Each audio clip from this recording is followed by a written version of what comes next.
The second episode was very successful, and the numbers speak for themselves. However, the long drama between Gooseworks and content farm channels has gained new strength, and if the already known Hornstromp has been mentioned, then meet our new heroes, LankyBox, which Goose mentioned for the first time. And most likely the pictures Glitch showed in the announcement are LankyBox's thumbnails. The snippets from their video prove that their content is complete garbage. LankyBox have shown themselves with the worst side not only in relation to the circus, but also to other YouTubers who make videos on Roblox, and if Hornstromp, as disgusting as LankyBox, but they at least suffer a little about the plot and animation. These two are just trash on YouTube, and they certainly do not deserve 37 million subscribers and such a huge income. And all of these confrontations with content farms at Gooseworks started a long time ago. And to understand how everything went from the brilliant idea of creating a digital circus and its amazing success to such a low point, we need to understand how things developed from the very beginning. Initially, Gooseworks didn't talk about it directly, but recently we saw that it is really concerned about this problem. It all started with one of these channels that makes as many videos as possible in order to make as much money as possible. Gooseworks originally said, "You guys keep sending me the worst content farm slop imaginable," and you're like, "What are your thoughts on this? I like genuine fan content, but it's just getting really hard to find in the endless sea of soulless trash."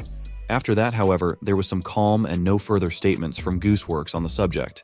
But it went on like that until December 29th. And just before the new year, a post was published in which Gooseworks seriously touched on this topic.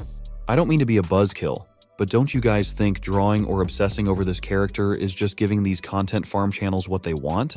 Like, I'd be fine with it if it came from a fan and not a content farm video, but it very much comes from a content farm video.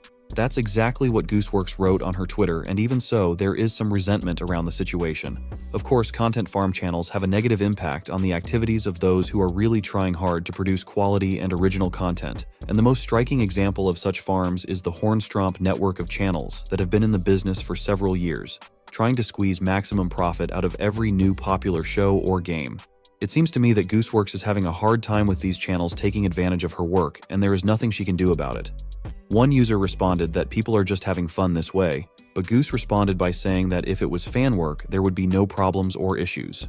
The obvious implication is that these channels are not stamping content for the sake of ideas but for money, and they are hardly fans either. And just a couple of hours later, Gooseworks published a mock mini-comic which is designed to illustrate the whole situation.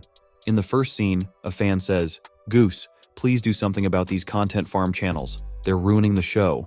And you can see that Goose doesn't react to this and just stands there silently, but then in the second image she replies, "Because it originates from a content farm video. I'd prefer if people made their own design or latched onto something made by an actual fan," and shows that very image. Well, in the third image we see a reference to a previous post where the user said that these people are just having fun. Judging by her tweets, she received some criticism from fans of the digital circus, and someone suggested she just file a complaint against the content farm channels. But apparently most people don't understand how some YouTube processes work, and that's exactly what Gooseworks pointed out in her next post, saying, "What do you want me to do about it? The amazing digital circus isn't on my channel, so I can't copyright strike them, and even if could, isn't there an unspoken rule about copyright striking videos you don't like? Like, I'm pretty sure that's always been frowned upon." And that's actually a very smart stance because on YouTube, a lot of people help each other, but you always have to realize where the line ends that you can't cross. I think that both Gooseworks and the Glitch channel team have often received links to all these videos from the user, and in this case, it's clear that her nervous system couldn't take it, and she decided to respond once and for all, both to those who make such content and those who send it. Also, we know that Jax is her favorite, and many fans and not only started to redraw him just from the images of those channels that are content farms. And when she also expressed her displeasure on this topic, she started receiving various messages like this in response. Also, when Goose wrote that she had not been feeling well lately, she was immediately answered that during her absence there had been a huge number of copycats on TikTok and other platforms. I think the best thing to do in this situation is to just ignore such content and not publicize it to the world so that it continues to exist in its bubble. Copycats. As I said earlier, the amazing digital circus has gained huge popularity, and with it, the popularity of Gooseworks and Michael Kovac has also started to skyrocket. And it was expected that they will have imitators who will impersonate famous personalities in order to deceive or profit. And if earlier our main characters of this story were silent, then recently they began to speak out more and more on this topic. And the first to start this case was Michael Kovac, who published a post in Twitter with a complaint to the support service, not understanding why this strange account is still not banned. This discontent was caused by the fact that this wannabe publishes not very pleasant content, and such posts some users may take seriously and think that Michael wrote them.